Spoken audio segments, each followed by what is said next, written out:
Thanks for joining me on Haadi again, and we'll talk about macOS Sonoma that was recently released and some of my favorite features, and also features I want you to actually consider consider upgrading. That's if your MacBook supports it.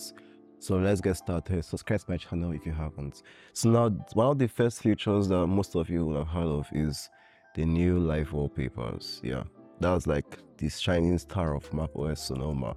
So this is like most people's favorites. Yeah, this is how it sees on the desktop, and when I lock my laptop, look at how it moves. Like, it's just so pleasing to look at. Aesthetic lock screen feel. Yeah, very nice actually. And Apple has hundreds of new wallpapers, and there are many of them, should I say most of them, actually support live views. I haven't really downloaded all of them yet, but I'll do that and show you guys the variations. Yeah, this is the default wallpaper, by the way. Yeah, let's just stick to this.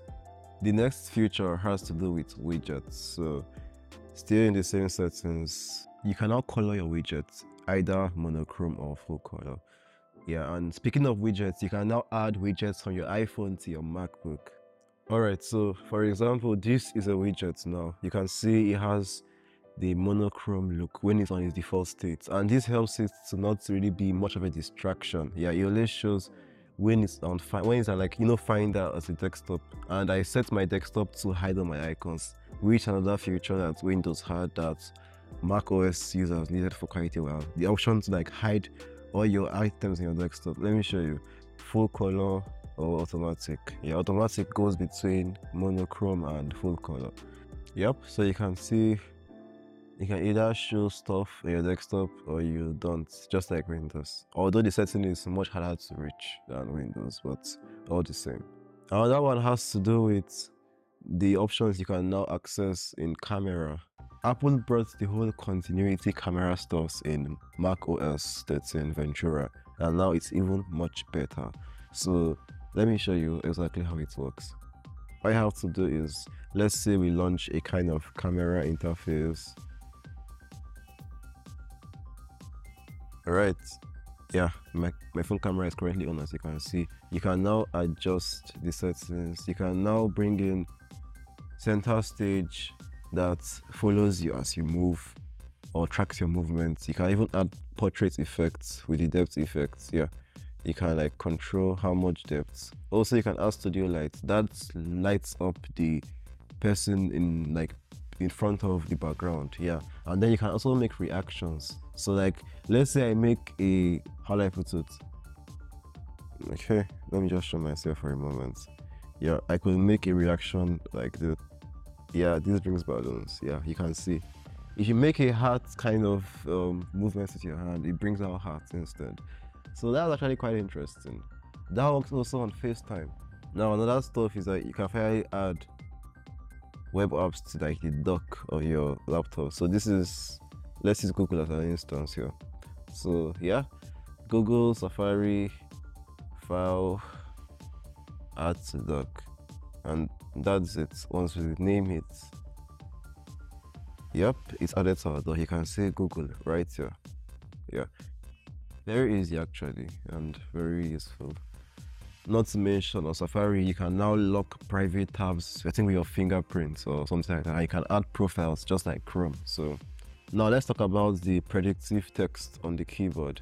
So this was a window I opened with notes. Yeah, let's try it. Predict key. Yeah, you can see it predicts keyboard, for instance. So you just press tab, it completes it. So let's try in information. Yeah, you see it predicts it also. So while you're like typing on your keyboard on macOS Sonoma, it brings suggestions, and if you like it, just press the tab and it completes it for you. Yeah, that's basically predictive text. So it's on iOS 17. So yeah.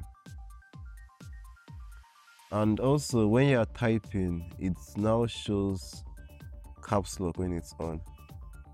Yeah, it shows a little marker for caps lock, like to remind you caps lock is on. Yeah, so there is a light on the keyboard for that also, but I guess it will help in a situation where you're using an external keyboard and you know, you're not really aware, because I don't think some of them show lights for caps lock. So speaking of widgets, let's look at the iPhone widgets you can now add to our desktop. You can see this is from my iPhone. They kind of work as though the apps are on macOS, but they're actually from your iPhone directly. Yeah. But like it's actually nice. You can like monitor status of your iPhone apps on your Mac. So that, I think that brings the ecosystem even wider between the two devices. Yeah. You can see Google Maps not on MacBook, but it's on iPhone. So but the only thing that like when you drop it here and you want to launch the app, you're going to need to go to your iPhone. So you will make that possible. Yeah. Open Google Maps on iPhone to continue. So you can't really like launch the apps. You can only just view their status from, you know, your MacBook. Yeah, there's also one about Siri. So let's head over to system settings again and Siri and Spotlight. Yep, you can now finally tell Siri like Siri instead of just Hey Siri. Yep, I leave that off because of my battery, yeah, but then you can summon Siri by just saying Siri. So I think that actually hits for like my top picks as long as like features are concerned.